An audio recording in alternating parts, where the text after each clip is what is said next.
Les Proverbes, chapitre 17. Mieux vaut un morceau de pain sec avec la paix qu'une maison pleine de viande avec des querelles. Un serviteur prudent domine sur le fils qui fait honte, et il aura part à l'héritage au milieu des frères. Le creuset est pour l'argent et le fourneau pour l'or, mais celui qui éprouve les cœurs, c'est l'Éternel. Le méchant est attentif à la lèvre inique, le menteur prête l'oreille à la langue pernicieuse. Celui qui se moque du pauvre outrage celui qui l'a fait.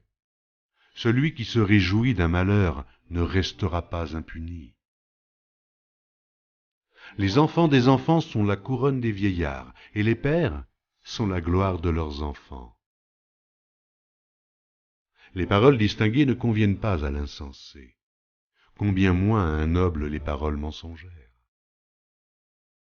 Les présents sont une pierre précieuse aux yeux de qui en reçoit. De quelque côté qu'ils se tournent, ils ont du succès. Celui qui couvre une faute cherche l'amour, et celui qui la rappelle dans ses discours divise les amis. Une réprimande fait plus d'impression sur l'homme intelligent que 100 coups sur l'insensé. Le méchant ne cherche que révolte, mais un messager cruel sera envoyé contre lui. Rencontre une ours privée de ses petits plutôt qu'un insensé pendant sa folie. Celui qui rend le mal pour le bien, le mal ne quittera point la maison. Commencer une querelle, c'est ouvrir une digue. Avant que la dispute s'anime, retire-toi. Celui qui absout le coupable et celui qui condamne le juste sont tous deux en abomination à l'Éternel. À quoi sert l'argent dans la main de l'insensé? À acheter la sagesse? Mais il n'a point de sens. L'ami aime en tout temps, et dans le malheur il se montre un frère. L'homme dépourvu de sens prend des engagements, il cautionne son prochain. Celui qui aime les querelles aime le péché. Celui qui élève sa porte cherche la ruine. Un cœur faux ne trouve pas le bonheur, et celui dont la langue est perverse tombe dans le malheur.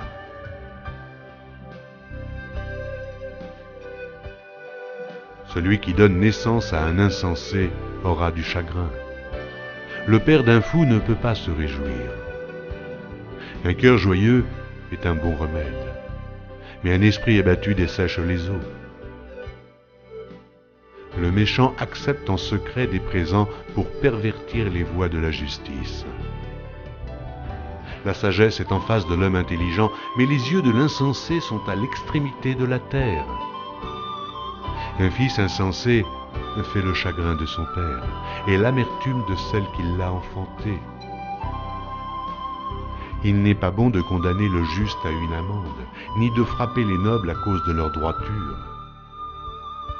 Celui qui retient ses paroles connaît la science, et celui qui a l'esprit calme est un homme intelligent.